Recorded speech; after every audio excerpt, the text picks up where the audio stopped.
आज ये भिडियो माध्यम मुझे जनइबी आपणकर रेशन कार्ड आपणकर फोन माध्यम किपर आप निजे अप्लाय करें। कौन से जनसेवा केन्द्र को जीवक पड़ो ना, घरे बस आप अप्लाय करें। तो चलतु डेरी नक भिडियो को आरंभ करवा। जेकोसी ब्राउजर आप सर्च करूँ जमती गूगल क्रोम रे सर्च करुँची देखूँ आपन को अप्लाय करवा शिखेबी गूगल क्रोम रे। तो जेकोसी ब्राउजर नहीं गूगल क्रोम आपको शिखेबी। तो सर्च बार टाइप करूँ फूड ओडिशा जमती कि मोर लिखा अच्छे ये सर्च करी कि समय पूर्व। तो फूड ओडिशा को टाइप करके सर्च करूँ। सर्च कलापर आप सामने देखो food.odisha.gov.in ऑफिशियल साइट जोटा कि food supplies consumer welfare government of Odisha से क्लिक करेंगे। क्लिक कलापर यहाँ आप नुआ साइट। तो ये आपको खोजिकी पाइबापी टे समय लगे। तो आपन को सर्टकट बात कहूँ। तो कौन करेंगे ना आपन को तल को जी तल को जोटी लिखाई इम्पोर्टाट लिंक्स सेटा आप क्लिक करेंगे। जो कौटी क्लिक करवा ना रीड मोर आप क्लिक करेंगे। क्लिक कलापर देखो food supply and consumer welfare department government of Odisha जोटी सब तले अच्छे से लिंक आप क्लिक करने पड़ो। से क्लिक कलापर देखो यहाँ आपंकर पुराना साइट आप सामने शो करुँची। तो ये आपंकर अप्लाय हम। तो जदि आप पाइपर ना तो मु डिस्क्रिप्शन यार डायरेक्ट लिंक दे देती सेटार जाई आप जगह को पहुँची पारे। तो सेटा को क्रॉस बार क्लिक कर काटिदेवे। काटिदेला ये देखो तो लिखाई क्लिक हेयर टू अप्लाय सेटा आप क्लिक करेंगे। क्लिक कलापर आप जगह पहुँची पारे। नचेत मु बैक को पलाऊँगी आउ थे गोटे देश गोटे रेशन एटा को क्रॉस बार क्लिक करके हटईदेवे। हटईदेला ये देखो तो लिखाई ऑनलाइन सर्विसेस सेटा आप क्लिक कर सिटीजन सर्विसेस आप क्लिक करेंगे। क्लिक कलापर से जगह आप पहुँची पारे। जो लिखाई देखो नागरिकों निमंते ऑनलाइन सेवा जोटि कि नूतन रेशन कार्ड पर ऑनलाइन आवेदन करूँ। तो सही आपको दुईटा ऑप्शन शो करुँच देखो NFSA आ गए SFSS। NFSA फुल फॉर्म हो नेशनल फूड सिक्योरिटी एक्ट आउ SFSS हूँ स्टेट फूड सिक्योरिटी स्कीम। तो आमको SFSS अप्लाई करने पड़ो कहीं सेंट्रल तो दे देछि किंतु आम स्टेट पे ये अप्लाई होछि। तो से आमको SFSS अप्लाई करने पड़ो। तो सेटा अप्लाई करने सर्वप्रथम आपंकर कौन थिबा दरकार। तो आपणकर कौन सी पुराना रेशन कार्ड रे आपणकर ना ऐड नथिबा दरकार। जदि आपणकर पुराना जेकोसी रेशन कार्ड आपणकर ना अच्छी तो आपण नूतन रेशन कार्ड अप्लाई करि परिबे नाही।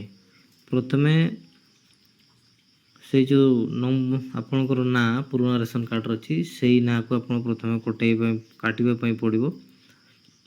जिते बड़े कटिजीव तापर आपणकर नुआ रेशन कार्ड अप्लाई करें।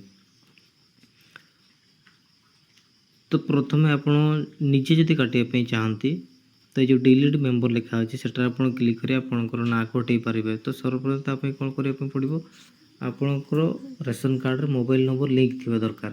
जदि आपणकर रेशन कार्ड रे आपणकर मोबाइल नंबर लिंक अच्छी तो ये डिलीट मेंबर आप क्लिक करें आपणकर ना काटी पारे। तो जानले आपणकर केमिति आपणकर ना डिलीट करें। तो नेक्स्ट मु आपको जनइबी जे केमिति आपणकर नुआ रेशन कार्ड अप्लाई करें। तो अप्लाई करने हेले अप्लाई न्यू कार्ड आपको क्लिक करने पड़ो। सेटार जमीती आप क्लिक करेंगे आप सामने ये इंटरफेस शो कर जोटी लिखाई देखु apply for new ration card under SFSS जोटा कि आपन को वर्तमान ये सब जिन फिलअप करने पड़ो। प्रेजेंट रेसिडेंशियल डिटेल्स आपको फिलअप करने पड़ो। प्रथम आपंकर डिस्ट्रिक्ट आप फिलअप करेंगे। यापर आपंकर ब्लॉक फिलअप करेंगे। तापर आपंकर GP फिलअप करेंगे। तापर आपंकर विलेज आपन देवे। प्लॉट सेमती किसी आवश्यकता नहीं पिन कोड देवे। जमीती ଏତିକି ସବୁ ଫିଲ୍ଅପ୍ କରିସାରିବେ ତାପରେ ତଳକୁ ସ୍କ୍ରୋଲ୍ କରିବେ। ଦେଖନ୍ତୁ ବେନିଫିସିଆରୀ ଡିଟେଲ୍ସ, ଆପଣ କେତେ ଜଣଙ୍କୁ ଆପଣଙ୍କର କାର୍ଡ଼ରେ ଆଡ଼୍ କରିବା ପାଇଁ ଚାହୁଁଛନ୍ତି। ଯଦି ଆପଣ ସ୍ୱାମୀ ସ୍ତ୍ରୀ ଏବଂ ଆପଣଙ୍କର ପିଲା ଅଛନ୍ତି ତ ସେମାନଙ୍କୁ ଆପଣ ଏଇଠାରେ ଆଡ଼୍ କରିବା ପାଇଁ ପଡ଼ିବ। ତ ସର୍ବପ୍ରଥମେ ଆପଣଙ୍କର ଫ୍ୟାମିଲିର ହେଡ଼୍, ଯେଉଁଟାକି ଆଜିକାଲି ମହିଳାମାନଙ୍କୁ ହେଡ଼୍ ରେସନ୍ କାର୍ଡ଼ରେ ଦିଆଯାଉଛି। ତ ସର୍ବପ୍ରଥମେ ଆପଣଙ୍କର ସ୍ତ୍ରୀଙ୍କ ନାଁ ଆଡ଼୍ କରିବେ। ଆଡ଼୍ କରିବା ପୂର୍ବରୁ ଏଠାରେ କ୍ଲିକ୍ କରିବେ। ପ୍ରଥମେ କ୍ଲିକ୍ କଲା ପରେ ଆପଣଙ୍କର ସ୍ତ୍ରୀଙ୍କ ନାଁ ଏଠି ଲେଖିବେ। ମୁଁ ଏକ୍ଜାମ୍ପଲ୍ ଦେଖିଦେଉଛି, ଡେମୋ କ୍ଲିକ୍ କରିବେ। ଏକ୍ଜାମ୍ପଲ୍ ଆପଣଙ୍କୁ ଦେଖାଉଛି। କ୍ଲିକ୍ କଲା ପରେ ଏଟାକୁ ଓଡ଼ିଆରେ ଫିଲ୍ଅପ୍ କରିବା ପାଇଁ ନିହାତି ଆପଣଙ୍କୁ ପଡ଼ିବ, ନଚେତ୍ ଆପଣଙ୍କର ସେଭ୍ ନେବ ନାହିଁ। ତ ଓଡ଼ିଆରେ ଫିଲ୍ଅପ୍ କରିବା ପାଇଁ ହେଲେ ସର୍ବପ୍ରଥମେ ଆପଣଙ୍କୁ କେମିତି ଓଡ଼ିଆରେ ଆପଣଙ୍କୁ କିବୋର୍ଡ଼ରେ ଓଡ଼ିଆ ଲାଙ୍ଗୁଏଜ୍ ଥିବନି। ତ କେମିତି ପ୍ରଥମେ ଆପଣଙ୍କର କିବୋର୍ଡ଼ରେ ଓଡ଼ିଆ ଲାଙ୍ଗୁଏଜ୍ ଆଣିବେ। ତ ଓଡ଼ିଆ ଲାଙ୍ଗୁଏଜ୍ ଆଣିବା ପାଇଁ ହେଲେ ସର୍ବପ୍ରଥମେ ଆପଣଙ୍କୁ ଏଇ ଯେଉଁ କିବୋର୍ଡ଼ରେ ଲେଫ୍ଟ ସାଇଡ଼୍ରେ ଯେଉଁଠି ଚିହ୍ନ ଅଛି ଦେଖନ୍ତୁ, ଏଇ ଜାଗାରେ କ୍ଲିକ୍ କରିବେ। କ୍ଲିକ୍ କଲା ପରେ ଆପଣଙ୍କର ଆମର ଲାଙ୍ଗୁଏଜ୍ ଦେଖାଉଛି। ଦେଖନ୍ତୁ ଲାଙ୍ଗୁଏଜ୍ରେ କ୍ଲିକ୍ କଲି। କ୍ଲିକ୍ କଲା ପରେ ମୋର ତ ଓଡ଼ିଆ ଅଲରେଡ଼ି ସେଟ୍ ହେଇକି ଅଛି। ତ ଆପଣଙ୍କୁ ଏଇଭଳିଆ ଖାଲି ଇଂଲିଶ ଦେଖେଇବେ। ଇଂଲିଶରେ ଦେଖେଇଲା ପରେ ମୋର ଆପଣ କ୍ଲିକ୍ କରିବେ। କ୍ଲିକ୍ କଲା ପରେ ଆପଣଙ୍କୁ ଏଇ ଯେଉଁ ଓଡ଼ିଆ ଲାଙ୍ଗୁଏଜ୍ ଅଛି ଏଇଠି ସର୍ଚ୍ଚ ଦେଖିବେ। ଓଡ଼ିଆ ଲାଙ୍ଗୁଏଜ୍କୁ ଟିକ୍ କରିବେ। ଟିକ୍ କଲା ପରେ ଆପଣଙ୍କର ଓଡ଼ିଆ ଲାଙ୍ଗୁଏଜ୍ ସେଠି ଏଡ଼୍ ହେଇଯିବ।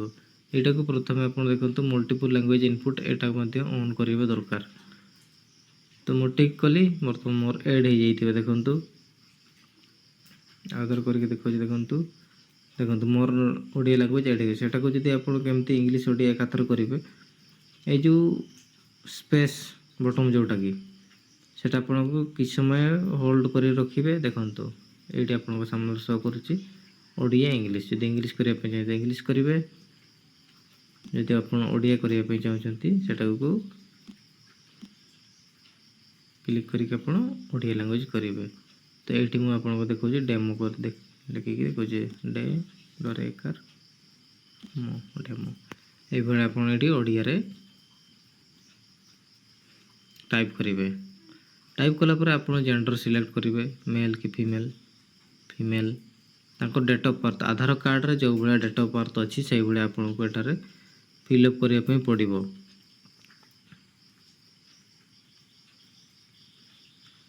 ଯେମିତି ଡେଟ୍ ଅଫ୍ ବାର୍ଥ ଫିଲ୍ କରିବେ।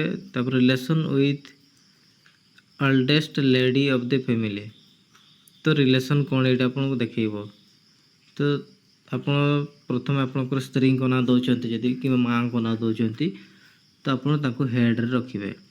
ହେଡ଼୍ ରଖିଲା ପରେ ତାଙ୍କର ଇପିକ୍ ନମ୍ବର ଦେବେ।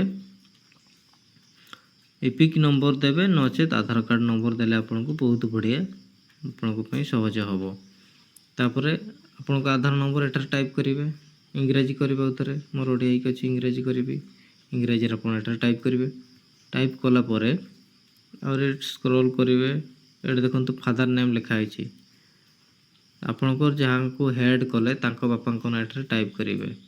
ଯେମିତି କହିଥିଲି ପ୍ରଥମେ ଇଂଲିଶରେ ଟାଇପ୍ କରିବେ, ତାପରେ ଏଇଠି ଓଡ଼ିଆରେ ଆପଣ ଟାଇପ୍ କରିବେ।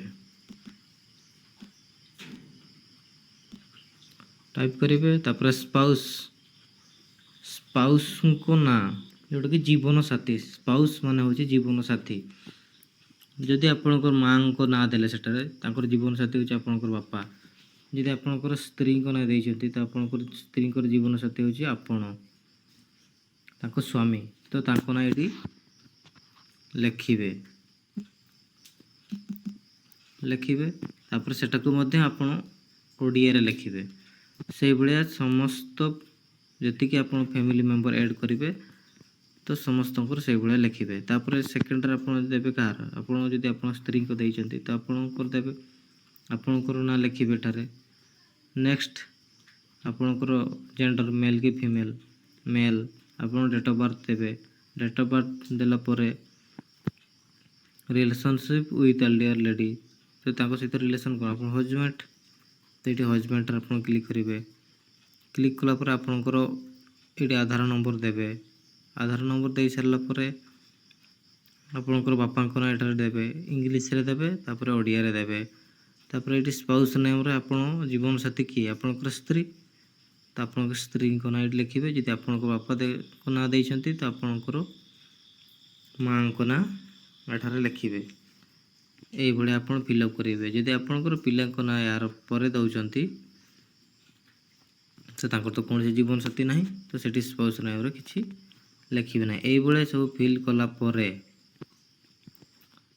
ତଳେ ଦେଖନ୍ତୁ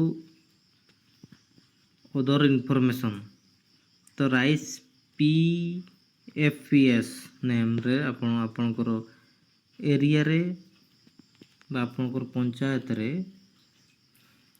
ଯେଉଁ ଡିଲରସିପ୍ ଅଛି ତ ସେଇ ଡିଲରସିପ୍ର ନାଁ ଏଠାରେ ଆପଣଙ୍କର ଶୋ କରିବ। ସେଇ ଡିଲରସିପ୍ର ନାଁରେ ଆପଣ କ୍ଲିକ୍ କରିବେ। କ୍ଲିକ୍ କଲା ପରେ ଆଉଟ୍ ଇନକ୍ଲୁଜନ୍ କ୍ରାଇଟେରିଆ, ଯଦି ଆପଣ ଏଇ ଭିତରୁ କୌଣସିଟି ବି ହେଇଥିବେ ତ ପଢ଼ିକି ମୁଁ ଆପଣ ଶୁଣେଇ ଦେଉଛି। ପାର୍ଟିକୁଲାରଲି ଭେଲନେରେବୁଲ୍ ଟ୍ରାଇବାଲ୍ ଗ୍ରୁପ୍, ଯଦି ଆପଣ କୌଣସି ଆଦିବାସୀ ଜନଜାତି ହେଇଥିବେ ତ ଆପଣ ଏଠାରେ କ୍ଲିକ୍ କରିବେ। House holder without shelter